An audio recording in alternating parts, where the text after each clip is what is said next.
In the land where the Nile breathes life into the desert, where the sky burns gold at dusk and the sands whisper secrets to the wind, there lived a man who claimed to be God. He was not born to be worshipped, but he made the world kneel. They called him Pharaoh.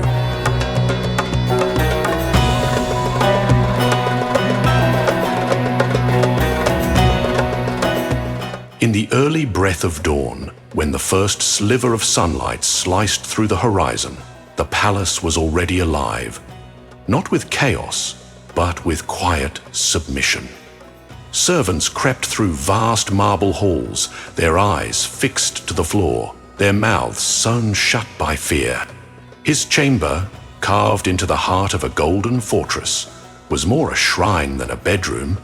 Walls of lattice lazuli reflected his sleeping form, bathed in violet oils and scented air.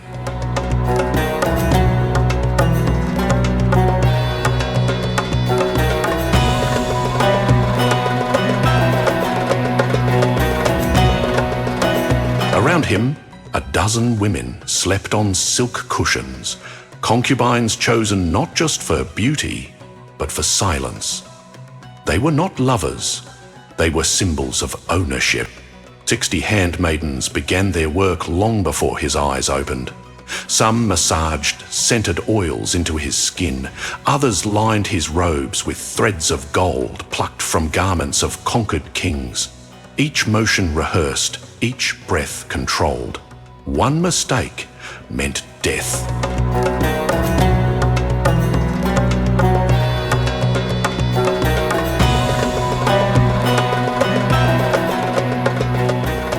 He did not wake up. He was awakened, gently, reverently, as a god would be.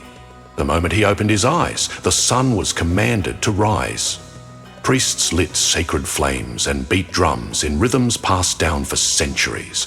Trumpets of silver sounded. Slaves opened doors of stone taller than men. His feet never touched the ground.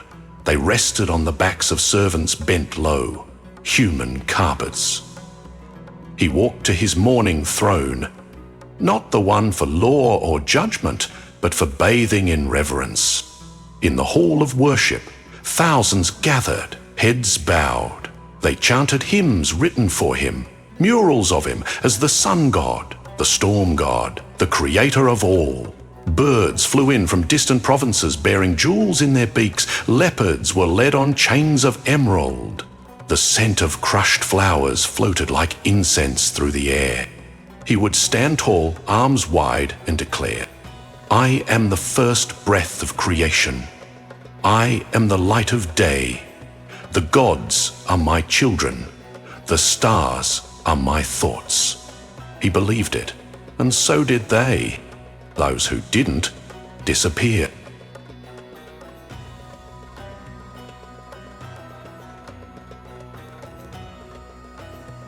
The city of Thebes bowed beneath his shadow.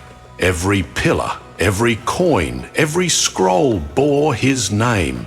Even the wind, they said, waited for his permission to blow. He had 1,000 guards, not to protect him, but to remind others he needed none. Each wore gold-plated armor, embossed with his likeness. Not a single blade was drawn without his nod. His generals feared him more than war.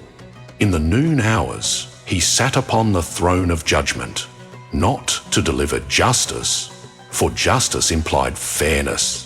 Pharaoh delivered will, his own. A man accused of theft was thrown to crocodiles without trial. A woman whose child cried too loud was made an example. Mercy, he reserved it only for animals. Humans had to earn it, and they never did. Courtiers read poetry glorifying his hands. Scribes wrote hymns comparing his voice to thunder. His own image was sculpted 10 times the size of real men, with divine auras carved around his head. He often sat silently for hours, watching people kneel. That was his favorite part of ruling, not commanding, but being feared. By evening, his chambers transformed again.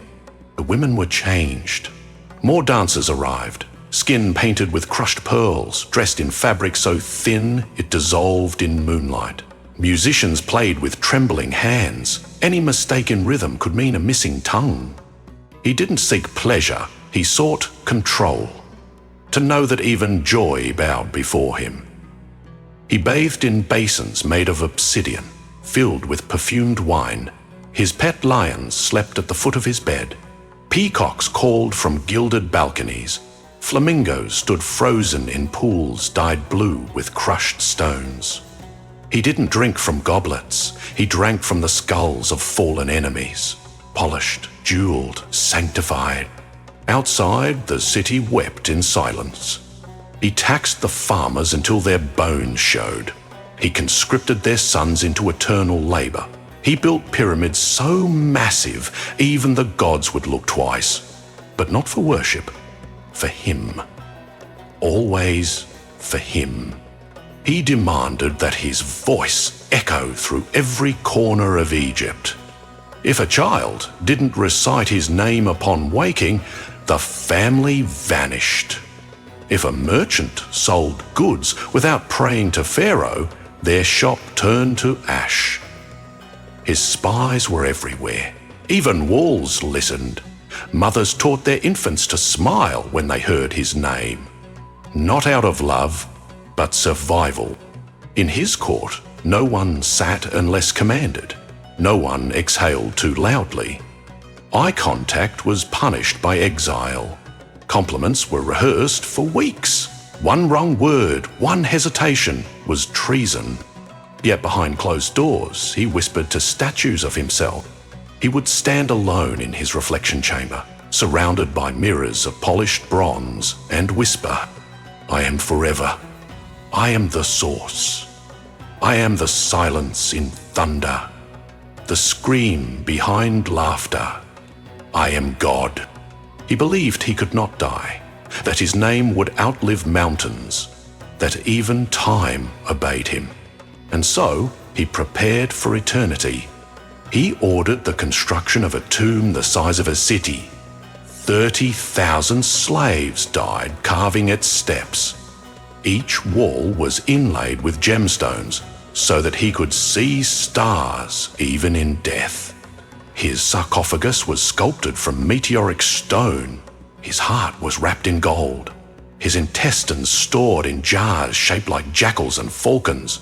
His soul, he believed, would rise above the sky and look down forever. But just in case, he had his favorite wives killed and buried with him, his guards sealed in alive, his artists too, so no one else could paint him ever again. He wanted the world to forget every other name, only his should remain. He built statues of himself taller than trees. He crushed towns that refused to carve his image. He renamed rivers after his conquests. He claimed to have swallowed the gods, absorbed their powers, and spat out the stars. Yet with all that power, every night, he still whispered to the dark. Because deep down, past the jewels, beyond the cruelty, buried beneath the masks, was fear. Fear that someone might one day not bow, that a child might ask, "Who is this man?" And someone might say, "Just a man." And so he ruled harder. He ordered the oceans. He shouted at thunder. He screamed at birds to land, and when they did, he called it a miracle. He silenced libraries. He burned names. He crushed rebellion before it could crawl. But history has a way of peeling back gold to reveal dust. Now he lies still, cold, wrapped in cloth, eyes sealed, mouth shut, fists clenched. He sleeps in a glass box, and millions pass by, no longer in fear, othering in curiosity. And though he once screamed, "On, I am God," his silence now says otherwise. He is remembered, back home, but not as he wished, not as a deity, not as a legend, but as a warning, a reminder carved in time. That, no matter how loud a man calls himself God, the truth is louder.